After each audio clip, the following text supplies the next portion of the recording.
may I present Jeff Freedman, who just gave a TEDx talk on the soul of the brand. Jeff, it was a very informative and interesting talk that you gave. But I have a question, and that is, how did you come to develop this kind of passion for brand building? Sure. Well, when I started an ad agency called Small Army about 15 years ago.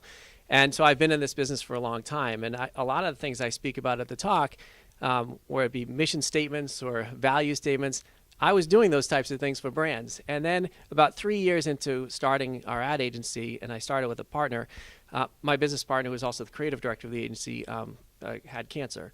So for 2 years, we were running the agency without a creative director, and it was a really difficult time for the agency. But what I learned was we stayed alive, and we thrived actually during that time. And I attribute a lot of that success to the relationships that we built with people. And it actually just opened my eyes to say, it's about brands survive and brands thrive when they have relationships with people. And it goes further into that because after he passed away, we started a nonprofit where we were raising money for cancer. We still do.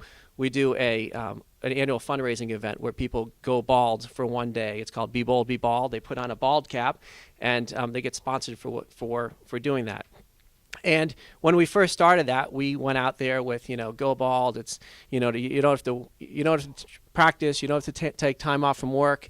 And nobody really paid attention to that. But when we started speaking from our heart, as I shared in the talk today, and we said things like, bald is beautiful, or true vanity pushes strength aside. True vanity true strength pushes vanity aside.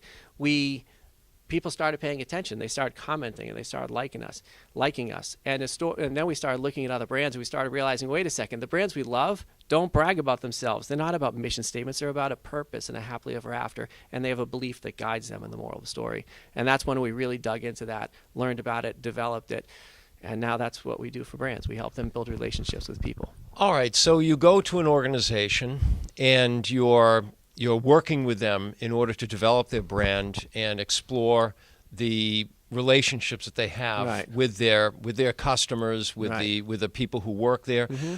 Where do you start, and how deep do you go into the organization in order to find that soul? Right. Well, it always starts with the leadership. The leadership are the one driving that culture, and that's where the soul comes from. When we can speak with the founders of an organization, that's the greatest place to start. Of course, there's a lot of companies where the founders aren't even alive anymore. So we go to the brand executives, and we find out why they do what they do. And we ask why and why and why, and finally start getting to their heart. But of course, it's much more than the executives. We'll speak to directors, we'll speak to customer service representatives, we'll speak with product developers, because we want to understand what really drives everyone at the brand. It's not just the executives. We want to know, why did people go to that brand? Why did they start working there? Why do they stay there? And when you get to that, you finally discover that core why. A trick question. Okay. Have you had experience in an organization where the leadership was out of touch with the essence of the soul and the relationships that were being built between the organization and the people it served? I think out of touch or losing sight of it. I think a lot of brands, they get so caught up in profitability and market share and shareholder value and stock price and all that they forget why they actually do what they do. And so it takes, first they might push back going, no, we just need to make money. We just need leads. We just need this. And when you finally start digging, you realize that there is a true reason they exist. They just forget it, and you have to remind them of that. And by the way, when they get it, I've literally seen CEOs tear up in meetings saying, I forgot why I'm here. And that's an amazing feeling for us when we work with brands.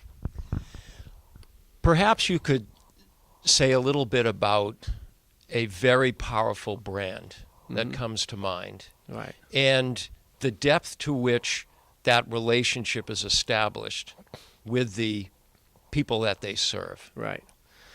Yeah, I mean, there's a lot of brands. I think maybe the easiest one to talk about is Apple. I think a lot of people just love Apple. And for me, they're consistent about what they believe. They're consistent that actually it's a very simple belief. Apple believes simple is better.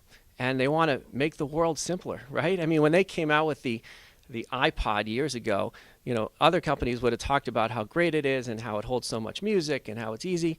They came out with a silhouette of a woman with headphones on, and that's all we saw. And then we wanted to learn more.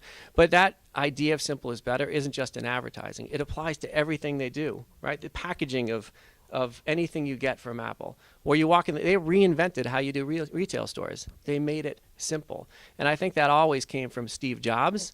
We'll see how that continues down in the years ahead. But if I go back to the Steve Jobs years, Apple truly had a soul, and that's where it was coming from.